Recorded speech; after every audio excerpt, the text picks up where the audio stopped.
Bonjour Fulbert Adjimiros, merci d'avoir accepté notre invitation.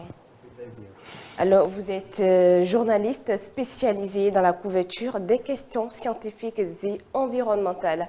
Chers amis téléspectateurs, vous êtes bien sûr dans votre magazine Horizon Vert. Alors, la planète fait aujourd'hui face à une accélération sans précédent de la disparition des espèces animales et végétales entre changement climatique, déforestation, braconnage ou encore pression humaine sur les écosystèmes. La biodiversité mondiale est sous une forte menace et l'Afrique, malgré son immense richesse naturelle, n'échappe pas à cette réalité. Alors, pourquoi l'Afrique doit agir maintenant pour sauver sa biodiversité? Quels sont les risques, mais aussi les solutions possibles? C'est le thème de notre échange ce matin dans votre émission Horizon Vert, votre magazine dédié à l'environnement et aux initiatives durables. Alors, Fulbert Adjimiros, avant de parler des solutions, quel état des luttes peut-on faire aujourd'hui de la biodiversité en Afrique et plus précisément au Bénin? Alors, merci Myrène pour l'invitation. Je suis heureux qu'on parle aujourd'hui d'espèces menacées parce que nous traversons une crise écologique qui est invisible. Beaucoup d'espèces disparaissent, mais puisque ce n'est pas les mêmes modes de visibilité que les conséquences du climat, on parle très peu dans les médias des questions liées aux espèces menacées. Vous avez des tortues marines qui peuvent disparaître, mais puisque ce n'est pas connu de tout le monde, c'est une disparition qui reste silencieuse. Alors, aujourd'hui, nous avons en Afrique une biodiversité qui est très riche, qui est une grande potentialité pour à la fois l'économie du continent, à travers l'exploitation des bois, par exemple. Dans certains pays, le commerce du bois est pratiquement dominant dans le produit intérieur brut. Vous avez dans certains pays, par exemple, l'utilisation de ces ressources naturelles-là à des fins pharmaceutiques, par exemple. Donc, une biodiversité, c'est un potentiel économique, un potentiel pour la santé, un potentiel pour la protection du cadre de vie et pour beaucoup de choses. Mais malheureusement, nous avons cette biodiversité qui est complètement en déclin. Au Bénin, je pose souvent la question aux gens de savoir, est-ce qu'ils savent le nombre d'espèces végétales qu'on a au Bénin, par exemple? Et très peu de personnes arrivent à répondre effectivement à cette question-là. On a estimé qu'on a près de 3000 espèces végétales au Bénin. Près de 3000. Près de 3000 espèces végétales au Bénin. Plus précisément 2807. Mais je parle souvent de près de 3000 parce qu'il y a de ces groupes-là qui n'ont peut-être pas encore été pris en compte. Et donc, il peut arriver, ou il arrive que de semaine en semaine, au fil des études, qu'on ait de nouvelles espèces, qu'on ait de nouveaux travaux qui élargissent cet inventaire-là des espèces qu'on a au Bénin. Et j'invite les gens peut-être à visiter l'herbier national, qui est pratiquement notre musée des plantes, le musée des espèces végétales qu'on a au Bénin. Alors, dans ce lot-là, il y a que beaucoup d'espèces sont en déclin. Beaucoup d'espèces sont en déclin, mais il y a une évaluation qui a été faite récemment dans le cadre d'un projet BioDev, et dans lequel je peux lire exactement ceci, qu'on a 552 espèces de champignons supérieurs. On a 603 espèces d'oiseaux, 157 espèces de mammifères, dont le tiers est constitué de petits mammifères. On a 103 espèces de reptiles, 221 espèces de poissons d'eau douce, 136 espèces de poissons marins et saumâtres et 51 espèces d'amphibiens. Alors, quand je lis 100 et quelques espèces, par exemple, de reptiles, vous me direz, mais combien de reptiles on retrouve dans une forêt? Combien de catégories? Est-ce qu'on peut retrouver ces 100 espèces-là dans une seule forêt? Absolument. Pour dire qu'on a, en termes donc de richesse spécifique, on a beaucoup, mais en termes d'abondance, en termes de présence dans les écosystèmes, d'abord, on en a de moins en moins. Et c'est cette rareté-là qui amène à ce qu'on dise que telle espèce est en train de disparaître. Si je peux le dire dans un langage beaucoup plus accessible pour le grand public, on a des espèces, on dénomme des espèces, on identifie des espèces, mais leur rareté est liée au fait qu'on en retrouve de très peu sur un territoire qui leur est normalement endémique, sur un espace qui était leur habitat, mais qui, au rythme de l'urbanisation, au rythme de l'occupation du sol, a été absorbé pratiquement. Donc, c'est ce que je peux dire par rapport à la situation actuelle. Ceci ramène à ce que nous puissions davantage travailler à éveiller les gens sur l'invisibilité de cette menace-là. Le plus gros problème qu'on a, quand on parle d'espèces menacées, c'est l'invisibilité. Parce que quand on parle de changement climatique, tous nous sommes conscients de ce que nous vivons des vagues de chaleur. Absolument, parce que c'est beaucoup plus visible. C'est visible. On a les conséquences qui sont visibles. Quand il y a inondation, parce que dans 2-3 mois, on n'a pas encore vécu d'inondation, ça c'était des phénomènes de forte pluie avec une quantité d'eau qui était difficilement absorbable en intervalle de quelques heures, mais qui a pu être contenue par les infrastructures. Exactement. Mais quand on rentre dans la période de août, septembre, novembre, là, les bassins d'eau viennent à un niveau assez élevé. On a des inondations, des débordements d'eau. Ça, c'est visible. On a des pertes de récolte. Ça, c'est visible. Contrairement donc à des espèces de singes à ventre rouge qu'on peut voir au passage. Bon, on se dit, bon, il y en a un au moins ici, non? Donc, ce n'est pas un problème. Donc, ça veut dire qu'il n'y a pas forcément rareté. Alors que cette espèce-là, quand on le compare sur le territoire qu'il occupe, ça fait tellement rare de le retrouver. Peut-être que vous en croiserez un dans la journée ou deux, alors qu'auparavant, c'était pratiquement tout au long de la journée qu'il défile la longueur donc qu'il défile dans les airs que vous visitez. Voilà. Alors, Fulbert Hadjiméros, au regard de tout cela, est-ce qu'on peut dire véritablement que l'Afrique en général fait face aujourd'hui à une urgence écologique qui est vraiment silencieuse? L'Afrique fait face à une urgence écologique, et surtout dans les pays les plus forestiers. On est beaucoup plus en train d'attaquer le commerce des espèces. C'est le plus gros problème qu'on a d'abord. C'est d'abord le commerce des espèces. Et le commerce des espèces est beaucoup plus connu ou du commerce des mortels par le commerce des bois, par exemple. Le commerce de bois. Il y a des espèces, par exemple, de chez nous ici, qui sont très prisées pour la menuiserie. Le théocapus, par exemple. C'est des espèces qui sont très prisées. Le cosso, par exemple, qui sont très prisées par des usages, par exemple, de construction ou de fabrication de chaises, de meubles. Mais si des espèces qui sont assez demandées, ça doit être commercialisé quelque part, coupé quelque part, transporté quelque part, pour être commercialisé quelque part. Mais vous demandez aujourd'hui à des menuisiers, peut-être ils vous diront quelles sont ces espèces-là qui n'en trouvent plus du tout. Quelles sont ces espèces-là qui sont très, très prisées, qui étaient demandées peut-être il y a 10 ans, 20 ans en arrière, qui n'en trouvent pratiquement pas.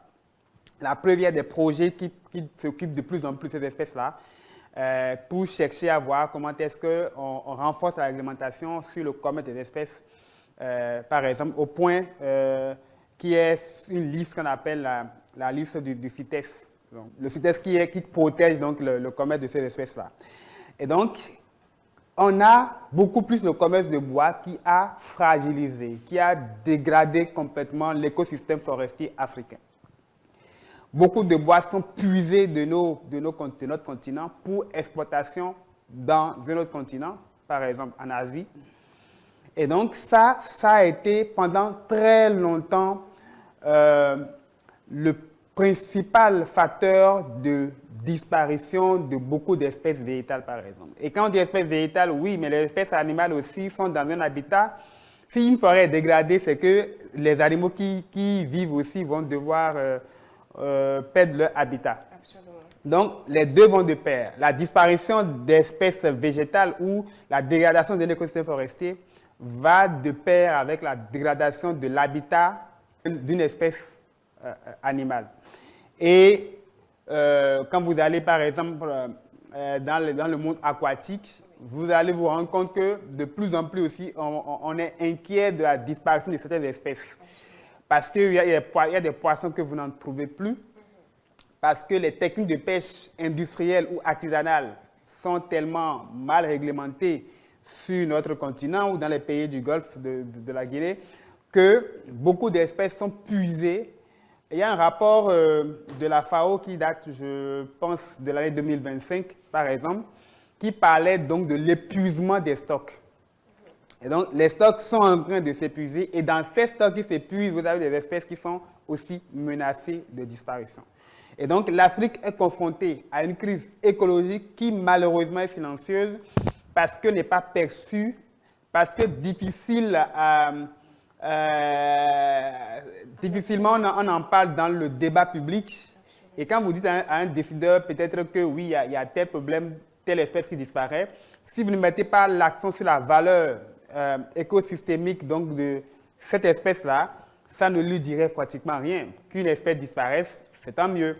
Et si on doit mettre de l'accent sur les valeurs, c'est qu'il faut étudier davantage ces espèces-là pour savoir ce qu'elles apportent et ce que leur disparition va enlever du quotidien du Béninois, de l'Africain, par exemple. Et donc, il faut apporter une valeur à ça. Et cette valeur-là n'est pas estimable parce que la valeur, elle peut être économique, elle peut être pour des fins d'usage dans la communauté, elle peut être liée à la pharmacopée, mais quand vous allez au-delà de ça, ce que ça peut apporter à l'industrie pharmaceutique est aussi très, très dense, par exemple. Mais parce qu'on n'a pas étudié, parce qu'on n'a pas pris le temps peut-être de chercher à voir, on ignore et puis on passe à autre chose.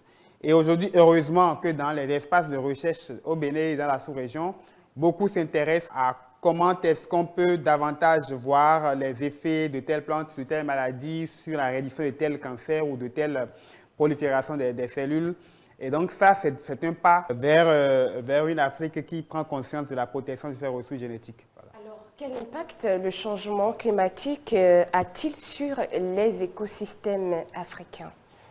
Alors, quand on parle de changement climatique, c'est qu'on parle dans un langage courant de sécheresse, par exemple. Quand on parle de changement climatique, on parle de rareté de pluie, par exemple.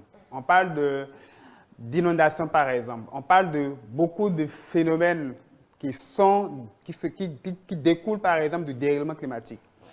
Et quand il y a sécheresse dans un habitat, c'est que il y a des espèces qui ne sont pas forcément capables de s'adapter dans cet environnement-là. Je suppose que vous pouvez avoir des espèces dans des zones côtières qui, en raison de la salinité de l'eau, parce qu'en raison du changement climatique, peut-être qu'il y a davantage, l'eau devient de plus en plus salée, peuvent être portées disparues parce qu'elles n'arrivent pas à supporter ces degrés de salinité-là, par exemple. Vous pouvez avoir des espèces végétales qui, dans un écosystème donné, en raison de la sécheresse, sera portée disparue parce qu'elles n'arrivent pas à s'adapter, n'arrivent pas à puiser davantage d'eau, n'arrivent pas à faire de réserve d'eau, n'arrivent pas à faire face à cette sécheresse-là, par exemple. Vous pouvez avoir des espèces qui peuvent aussi ne pas trop supporter l'eau ou faire face à cette abondance peut-être d'eau aussi. Chaque espèce a son mode de vie et le bouleversement climatique peut induire aussi le bouleversement de son mode de vie. Et s'il n'arrive pas à davantage puiser d'éléments pour s'adapter, s'il n'a pas la capacité de résilience, c'est que l'espèce va disparaître. Et malheureusement, le problème qui se pose, c'est que quand vous avez dans un paysage donné, dans une communauté donnée, des conséquences du changement climatique, c'est que ça va porter davantage un coup d'accélérateur à la disparition des espèces. Donc le changement climatique va accentuer la crise écologique, va accentuer la crise liée à la disparition des espèces. Sauf qu'on va voir dans les médias davantage, oui, il fait chaud ici, non, il y a beaucoup d'eau ici, mais personne ne chercherait à comprendre pendant ce temps quelles sont les espèces qui sont portées disparues. Il y a ce qu'on appelle l'insécurité alimentaire. Si vous êtes dans un paysage donné, la dégradation des sols, vous avez beaucoup d'espèces peut-être qui contribuaient à l'alimentation des populations qui disparaissent.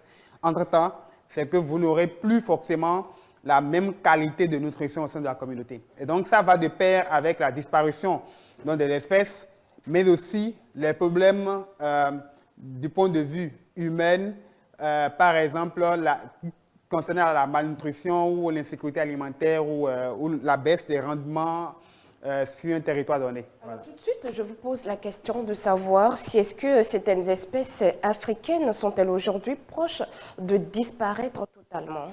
Oui, je ne sais pas si vous avez encore cette familiarité avec le lion, par exemple. Je ne sais pas si vous êtes capable de retrouver encore le lion aussi très proche de vous comme peut-être il y a peut-être 20 ans. Non. Dans beaucoup de pays, par exemple, le lion, la panthère, les éléphants sont des espèces qui disparaissent progressivement. Pourquoi? Parce que peut-être il y a le commerce des ivoires des éléphants. Les défenses des éléphants sont très prisées dans le commerce donc, de la criminalité faunique. Et donc, ça, par exemple, c'est des éléments qui poussent davantage. Pour ne serait-ce que les défenses de l'éléphant, on est capable de tuer un éléphant et d'arracher les défenses et d'aller vendre ça dans un commerce illégal qui nourrit la criminalité, par exemple. Et donc, oui, des espèces sont complètement de disparaître. Que vous soyez obligé, par exemple, de vous retrouver dans un parc, dans une aire protégée, avant de les retrouver, ça, c'est aussi un signe de rareté, par exemple.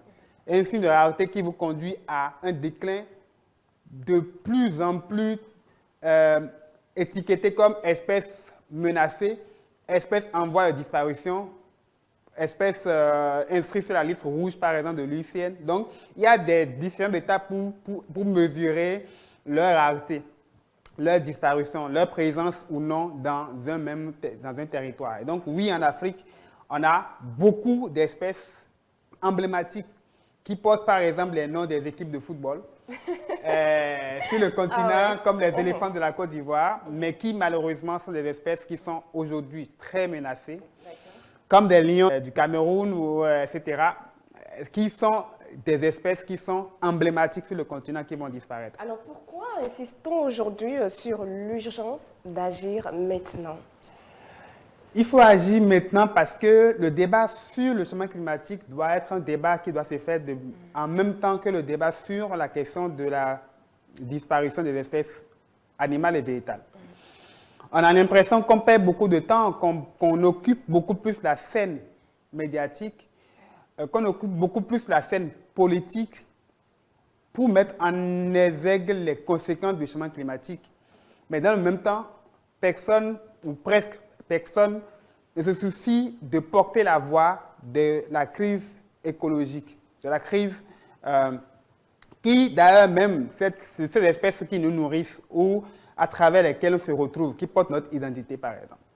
Et donc, on a aujourd'hui moins de pression venant des militants écolos. On a l'impression, justement, d'avoir moins de pression ou moins d'intérêt, moins d'engouement pour des sommets sur l'urgence écologique que quand il s'agit de parler du changement climatique. Donc, on se rend compte avec le cadre mondial qui a été adopté en 2022, on se rend compte qu'il faut davantage porter cette voix sur l'urgence écologique.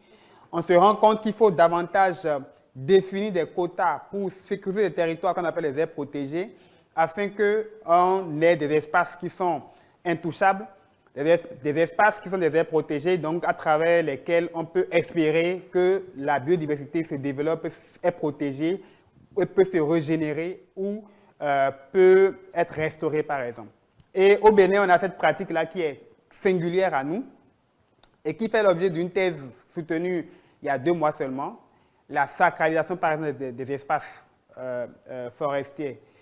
Je prends le cas des mangroves. Aujourd'hui, beaucoup de travaux ont démontré, beaucoup de projets ont permis à ce que l'on sacralise des espaces de mangroves. Justement, Fulbert Adjimi-Rossou, je ne vous coupe pas la parole, mais que risque concrètement l'Afrique si rien n'est fait? Ce que nous risquons, c'est que vous et moi, nous allons, parce que nous sommes concernés, nous sommes des Africains, nous serons sans doute confrontés à une rareté de certaines ressources. Que vous soyez confrontés dans une communauté a de l'insécurité alimentaire, c'est un problème. Que vous soyez amené dans une communauté à avoir moins de poissons parce que les espèces de poissons auraient disparu, c'est un problème. Ces poissons-là procurent, par exemple, de protéines à la communauté. Que vous soyez obligé, en tant que dauphin, d'aller payer de poissons congelés, c'est un problème. Et donc, il faut ramener le problème dans le quotidien du Béninois, de l'Africain. Quelle était la contribution de l'espèce à son quotidien?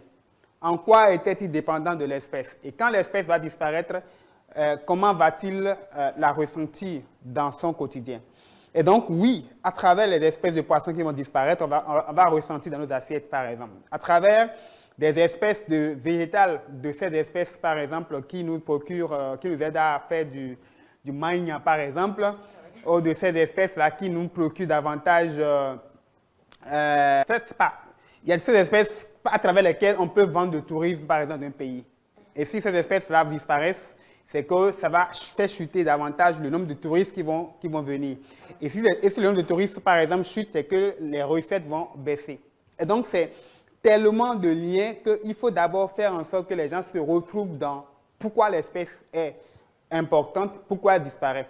Fulbert Adjimi-Rosso, nous tendons justement vers les dernières minutes de notre échange de ce matin. Alors, dites-nous quel rôle les communautés locales jouent dans la protection des espèces et aussi en particulier la jeunesse africaine est-elle suffisamment sensibilisée aux enjeux environnementaux selon vous? Ça, c'est un gros débat. Les communautés sont très conscientes de ce qu'il faut protéger l'écosystème. Ça, c'est pour ça même d'ailleurs que la sacralisation est porteuse d'espoir au sein par exemple, de certaines communautés, par exemple. J'ai été récemment sur la KME et j'ai vu qu'on a même 2 réserves biologiques pour sacraliser qui va permettre donc de davantage nourrir le lac, par exemple. Et donc, les communautés sont conscientes de quelque chose qu'il faut protéger, qu'il faut davantage sacraliser ou protéger.